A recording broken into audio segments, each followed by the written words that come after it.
किसान और सरकार के बीच तनाव बढ़ गया है। आज किसानों ने ऐलान किया था कि वो दिल्ली कूच करेंगे। किसान दिल्ली से 200 किलोमीटर दूर शंभू बॉर्डर पर टिके हुए हैं। सरकार ने बिल्कुल बैरिकेड कर दिया। हरियाणा सरकार ने सारे रास्ते बंद कर दिए हैं। और इसी बीच एक दुखद खबर है। आज कहा जा रहा है, किसानों की तरफ से कहा जा रहा है कि एक युवक की गोली लगने से मौत हुई है। वैसे सरकार ने इसकी पुष्टि नहीं की है, पुलिस ने इसकी पुष्टि नहीं की है, लेकिन किसान कह रहे हैं कि उनकी गोली लगने से मौत हुई है। तो ये बड़ी खबर है। हरियाणा के खनौरी बॉर्डर पर 23 साल के शुभकरण सिंह नहीं रहे। इसकी पुष्टि करते हुए किसान नेता सरवन पंधेर ने कहा, शुभकरण की मौत पुलिस की गोली से हुई है। हालांकि हरियाणा पुलिस ने अभी तक इस पर कोई भी बात नहीं कही है। तो ये एक दुखद खबर है और बहुत टेंस माहौल है और सोशल मीडिया पर सबसे ज़्यादा वहाँ की खबरों को शेयर किया जा रहा है। और सोचिए किस तरह से किसान जो हैं वो अपने एमएसपी की मांग कर रहे हैं। दरअसल पिछले किसान आंदोलन में जब सरकार ने बिल वापस लिया था तो वादा किए थे, उन्हीं वादों को 3 साल का लगभग समय हो चुका है, जो किसानों ने वादा किया था उन्हीं वादों को याद दिलाने के लिए वो सड़कों पर निकले हैं। और सरकार और वक्त मांग रही है, कह रही कि हम अगली बार जब चुनाव जीत के आएंगे तब इस फैसले को लागू करेंगे। आपको बता दें कि 3 साल पहले भी किसानों का बड़ा धरना प्रदर्शन हुआ था। उस समय सरकार ने वादे जो किए थे, किसान उन्हीं वादों को याद दिला रहे हैं और कह रहे हैं कि हमारी मांग पूरी कीजिए। वो अपने ट्रैक्टर के साथ दिल्ली आना चाहते हैं, प्रदर्शन करना चाहते हैं। सरकार उन्हें दिल्ली नहीं आने देना चाहती है। चुनावी साल है तो हो सकता है कि सरकार को इससे नुकसान हो जाए। वही बहुत टेंस माहौल है और बॉर्डर पर सबसे ज़्यादा माहौल टेंस है। किसान दिल्ली आना चाहते हैं और सरकार उनको नहीं आने दे रही है। वहीं यूपी में आज हर ज़िले में जिला कलेक्टर पर किसानों ने अपना प्रदर्शन किया, एमएसपी की मांग की। तो देश भर में किसानों का जो समर्थन बढ़ता जा रहा है।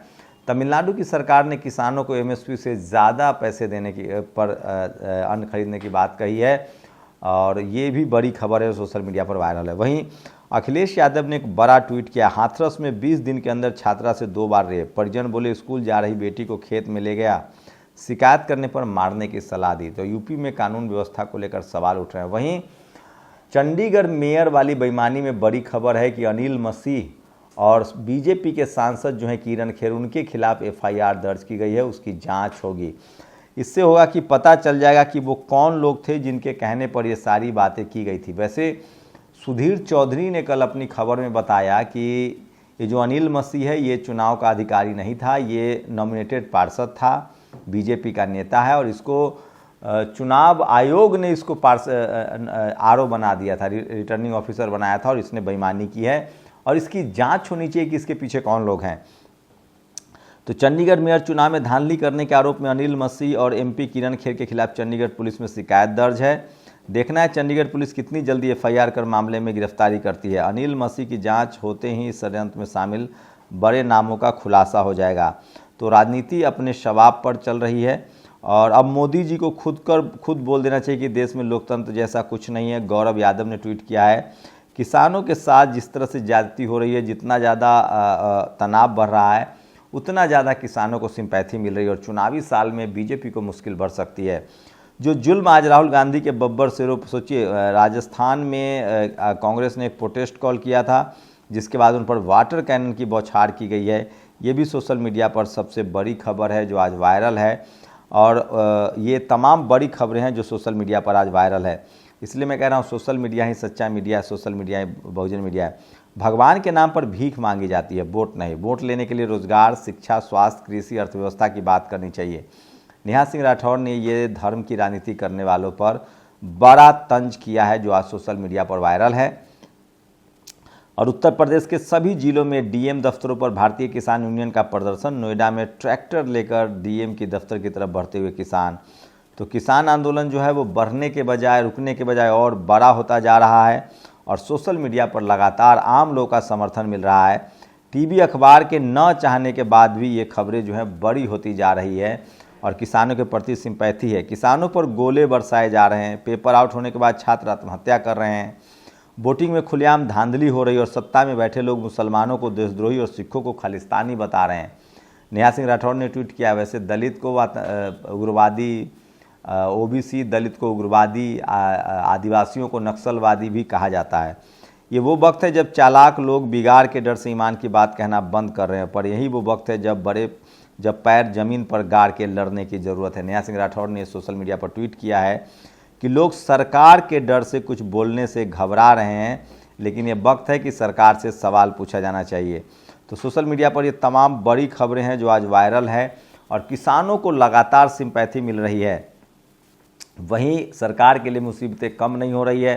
पेपर लीक के कारण युवाओं में पनप रहा असंतोष एवं आक्रोश का रूप लेता जा रहा है। इलाहाबाद में छात्र सड़क पर उतरने को मजबूर हो गए। जिस यूपी में 1.5 दर्जन से ज़्यादा पेपर लीक हो चुके हों और कभी भी असल सरगना पकड़े नहीं जाते, वहाँ के मुख्यमंत्री को सत्ता में बने रहने का क्या अधिकार है? ये तमाम सवाल हैं जो लोग पूछ रहे हैं और सवाल है कि पेपर लीक पर कैसे नकेल कसेगी। तो किसानों को लेकर और बेरोजगारों को लेकर जो है लोग अब तेज़ी से बोलने लगे हैं। सोशल मीडिया पर बात हो रही है और किसान आंदोलन सबसे बड़ी खबर है आज की, और टीवी अखबार के न दिखाने के बावजूद सोशल मीडिया पर ये खबरें लीक हो रही है, वायरल हो रही है और इस वजह से बहुत ज़्यादा जो है लोगों को ये खबर चल रही है। आज एक क्रांति कुमार का पोस्ट सुनाऊंगा, विपरीत परिस्थितियों में क्या होता है। 1960 के दशक में ब्लैक नागरिक अधिकार आंदोलन अपने चरम पर था अमेरिका में। नागरिक अधिकार आंदोलन में 2 सबसे बड़े नेता थे, मार्टिन लूथर किंग और मैल्कम एक्स। मैल्कम एक्स ने ही कहा था कि मीडिया, जैसे भारत की जो मनुवादी मीडिया है जो एक जाति के लोगों को रिप्रेजेंट करती है, उसी तरह से अमेरिका में गोरों की मीडिया थी। मैल्कम एक्स ब्लैक लोगों के नेता थे। उन्होंने कहा था कि मीडिया में वो ताकत है जो दोषी को निर्दोष और निर्दोष को दोषी साबित कर दे। वही आज की मनुवादी मीडिया कर रही है। आपने देखा नहीं कैसे सुशांत सिन्हा एक दोषी को, जो सुप्रीम कोर्ट में दोषी बन चुका है, उसको डिफेंड कर रहा था।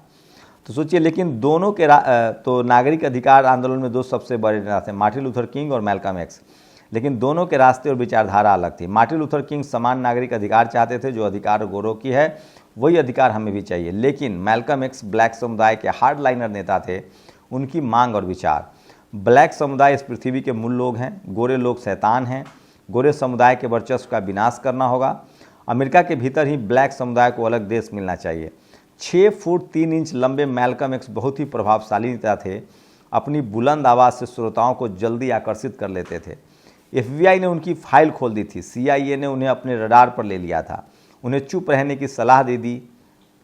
राजनीति छोड़ने के लिए धन दौलत का लालच दिया गया, लेकिन वो नहीं माने। इसके बाद उन्हें जान से मारने की धमकी दी गई। वो नहीं डरे, अपनी मांग पर कायम रहे। वो मार्टिन लूथर किंग के बाद सबसे लोकप्रिय ब्लैक लीडर थे। वो ब्लैक लोगों को दिलों में बसते थे। 21 फरवरी 1965 न्यूयॉर्क शहर के एक हॉल में जैसे ही वो मंच पर भाषण देने के लिए चढ़े, एक हमलावर ने शॉट गन से उनकी छाती में गोली मार दी। इसके बाद अन्य 2 हमलावर जो ऑटोमेटिक राइफल से लैस थे, मैल्कम एक्स पर गोलियों की बौछार कर दी। मैल्कम एक्स भागे नहीं, न अपनी पीठ दिखाई, वो मंच पर गिर गए। पोस्टमार्टम रिपोर्ट में उनकी छाती में 21 गोलियां निकाली गई। वो बहादुर थे। वो FBI CIA से नहीं डरे। उनका नाम मैल्कम एक्स था। जान देकर उन्होंने इतिहास लिख दिया। मैल्कम एक्स को नमन। तो सोचिए, इस तरह के लोगों ने रेसिज्म के खिलाफ लड़ा है। तो दुनिया में सबसे लंबा संघर्ष रेसिज्म के खिलाफ हुआ है और भारत में आज भी 2000 सालों से जातिवाद के खिलाफ जंग चल रहा है। और इसमें कौन लोग पीड़ित हैं और कौन लोग आतंकी हैं, कौन लोग कास्टिस्ट हैं, उनकी पहचान ज़रूर कीजिए। मोहम्मद एक ब्लैक बॉक्सर, दुनिया के सबसे महानतम बॉक्सर थे। सोचिए, उन्होंने जब उनको कहा गया कि वियतनाम युद्ध में लड़ने जाओ, तो उन्होंने कहा था मैं उन गोरों को उनको मैं क्यों मारूं जिनको मैं जानता नहीं। मोहम्मद अली, वो ब्लैक थे, बाद में उन्होंने मोहम्मद अली नाम रख लिया था। उन्होंने कहा था मैं पहले उनसे लड़ूंगा जिन्होंने हमें गुलाम बनाया। तो आज भी भारत में जो जातिवाद के लोग हैं वो गुलाम बनाए हुए हैं और जो जातिवाद के खिलाफ लड़ रहे हैं।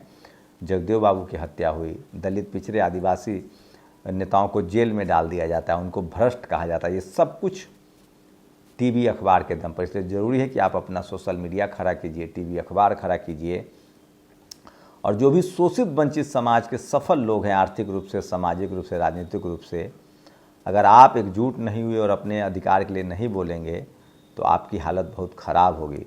इसी बीच एक अच्छी खबर है कि लक्ष्मण यादव भारत के सबसे बेस्ट सेलर बन गए हैं। 20 दिनों में उनकी किताब ने लगभग 16,000 प्रतियाँ बिकी है उनकी किताब की, प्रोफेसर की डायरी, और ये रिकॉर्ड है। शुक्रिया। नेशनल दस्तक की आपसे गुजारिश है कि अगर इसको बचाना चाहते हैं तो नेशनल दस्तक को सब्सक्राइब करने के लिए रेड कलर के सब्सक्राइब बटन को दबाएं, फिर बेल आइकन की घंटी दबाएं। नेशनल दस्तक को बचाने के लिए बहुत जरूरी है कि हर खबर को शेयर करें, लाइक करें, कमेंट जरूर करें।